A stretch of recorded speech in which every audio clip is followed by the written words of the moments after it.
এই নামাজ না পড়লে গোনা হবে, কে জানে না? কথা বলে না, সবাই জানে। এ বলতে দে মৌলবীদের কথা বাদ দে, আমার 4টে এড়ে গরু। কি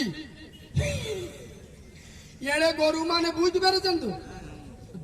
পাইপ ধরে স্টার্ট মারে, বেশি কিছু না। যা বলছে আমার 4টে বেটা, একজন দিল্লি থাকে, একজন মুম্বাই, একজন কলকাতায়, একজন ব্যাঙ্গালোর। আমার 10 বিঘে জায়গা, 3 তলা বাড়ি। এই তো হয়তো নামাজ পড়ি না, দর হালে মস্তানি মেরে চলতি। আল্লাহ কি করবে? কি করুক? হ্যাঁ না না, আরে কথা বলে না, ঠিক বলছি না ভুল বলছি? এই তো নামাজ পড়ি না, আল্লাহ কি করবে? কি আল্লাহ আমার কি করেছে? আরে বাঁদরের বাচ্চা, আল্লাহর মারের কোন আওয়াজ তোর ওই 4টে এড়ে গরুর গরম দিচ্ছি, ইনশাআল্লাহ তোর না ধুনে কবরে পাঠাবে না। তোর টাকা থাকবে, খাবার ক্ষমতা থাকবে না। এই মুসলমান, আচ্ছা বলুন তো দেখি, এই এলাকায় যত আলেম আছে, আমার কথা নেড়ে যাচ্ছে, অগণিত ইউটিউবার এখানে আছে, কাল বাংলা বিশ্বে ছড়িয়ে যাবে। আমি চ্যালেঞ্জ করছি সমস্ত আলেম উলামাদের, 5 জুতো আমি মাথায় রাখি। তারপরে আমি চ্যালেঞ্জের সাথে বলছি, একটা হাদিস আমাকে দেখান।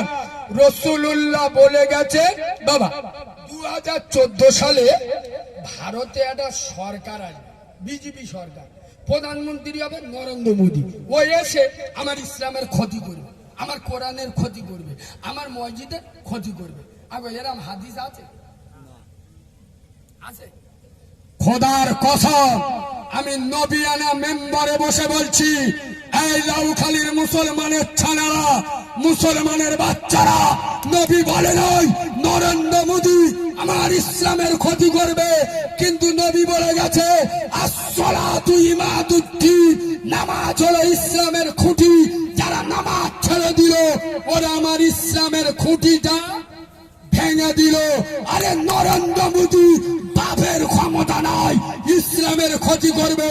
তুই মুসলিম নামের মুনাফেক, মুনাফেকের বাচ্চা, চিটিংবাজের বাচ্চা, তুই নিজের হাতে দিনে 1বার 2বার নয়, 5 বার ইসলামের খুঁটি নিজের হাতে ভেঙে দিচ্ছিস। নবী বললেন যারা নামাজ ছেড়ে দিল, ওরা আমার ইসলামের খুঁটিটা।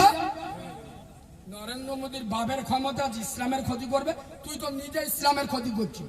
নবী বললেন আমি তায়েফের কাফেরদের বিরুদ্ধে বদদোয়া করিনি কেন? ওরা না জেনে বুঝে আমার উপর আঘাত করে, কিন্তু মুসলমানেরা জেনে বুঝে আল্লাহর উপরে আঘাত করছে না, করে না নবীর উপরে। এ বাবু, এই শোনো, গ্রামে কিছু গাঁজাখোর মাল আস, কলকে বাহিনী বোঝো, কথা বলে না। আচ্ছা এখন কলকে বাহিনী গা উৎপাদ বেড়েছে না কমেছে? আপনাদের এদিকে আছে সেরাম ওষুধ দেবো তো, বলবেন আছে?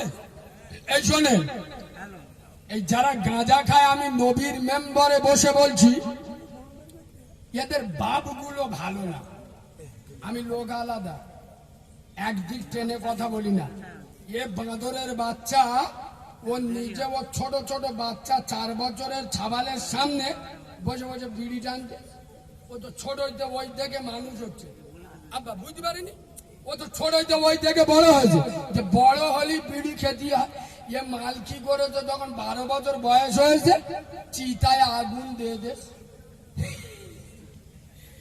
তার মানে বুঝতে পেরেছেন কি? বিড়ি খাওয়া শুরু করে যখন 14 বছর বয়স হয়েছে, আর বিড়ি ভাল লাগে, এবার মাল টুইলাইট ধরে। টুইলাইট মানে কি বুঝতে পেরেছেন তো? সিগারেট। এবার যখন 16 বছর বয়স হয়েছে, ওরা সিগারেটও ভালো লাগে। এবার গাঁজার কলকে টান মারতেছে, যার নাম দেখতে পাচ্ছে, বুঝতে পারেননি? আচ্ছা যারা গাঁজা খায়, এদের গায়ে গাঁজার গন্ধ বেরোয় না? বেরোয় না? আরে চোখ লাল হয় না? হয় না? ওর মা যদি মরে যায়, আচ্ছা গাঁজা খোরের মা ধরো মরে গেছে, আচ্ছা ওর মা জানাজা পড়বে লাশ কাতারে না ফাঁস কাতারে? কথা বলো, ছেলে ফাঁস কাতারে। এ মাল গাঁজা খেয়ে তো লাল তো টক টক টক টক করছে। পড়তে দে, মা জানাজা পড়তে দে, আল্লাহু আকবার, চোখগুলো এরম করে। দুটো ফেরেশতা আসতে আলো, বুঝতে পেরেছো?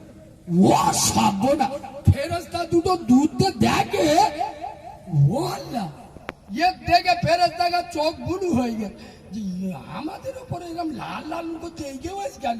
পালা পালা, ফেরেশতা আসবে না পালাবে?